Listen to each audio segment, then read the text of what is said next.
kadib markii wiigii hore uu iscasilay ra-iisul wasaarihii hore ee dalka Finland Antti Rinne ayaa waxaa xisbiga kuraasta baarlamaanka ugu badan ee Social Democratic kulamo isdaba jooga ay sameeyeen kusoo xusheen ra-iisul wasaarada cusub Sanna Marin oo ah haweeney 34 jir ah. ra-iisul wasaarada cusub ayaa ah xubin xisbiga baarlamaanka ugu jirta, xisbigana firfircooni dheeraada ku waday muddooyinkii dambe. haddaba xildhibaan Faysal Yuusuf Cabdi oo ka tirsan xisbiga Social Democratic ayaa wax ka weydiinay ra-iisul wasaarada cusub iyo siday u xalili karto carqaladaha ra-iisul wasaarihii hore. aadan ula soconaba ra-iisul wasaarihii hore ee ka mid ahaa xisbigan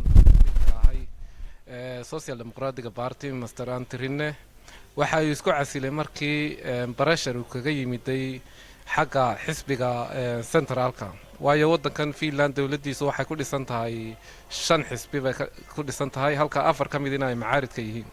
marka 5 xisbi ay dawladdu ka kooban tahay, xisbigii ugu weynaa ee centralka ayaa yidhi ra-iisul wasaaraha kuma qabno kalsooni.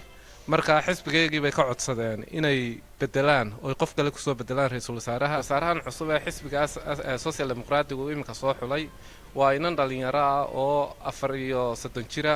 caalamka oo dhan baa imika Finland looga tahniyadeynaya arrinkaas mucjisadaas inanta dhalinyarada ahi ay wadankan ra-iisul wasaare ka noqotay.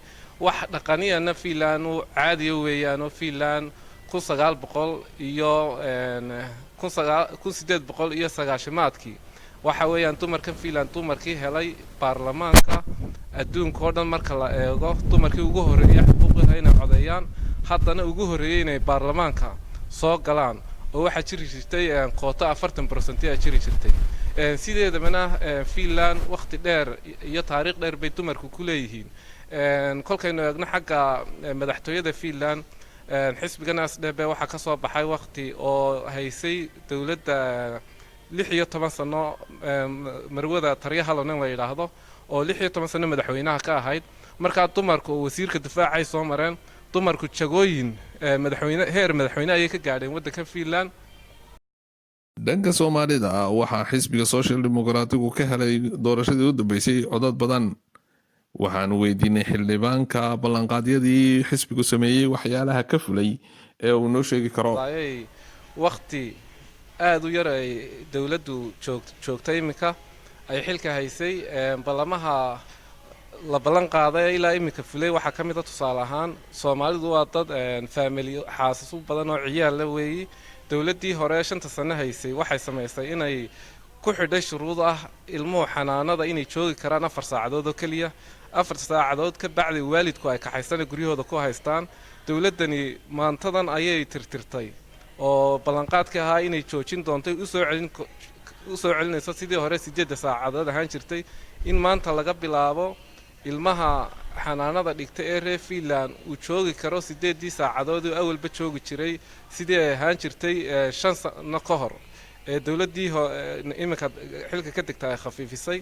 waxa jirta wax lagu dhibayay dadka shaqaalaha ah markay shaqaaliyadu ku dhacdo ay shaqo waayaan, maxaan ku in la yiraahdo maalin kasta isxaadiri amba bil kasta isxaadiri oo lacagta laga goosanayo hadduu ballantii iloobo wax loogu yeeri jiray active maali kiina laga takhalusay maanta. oo maxaan ra-iisul wasaarada cusub ayaa soo dhistay golaheedii wasiirada iyadoo oo golaha wasiirada badidooduna ay haween yihiin. aadan Yuusuf Cismaan, Home Cable TV, Finland.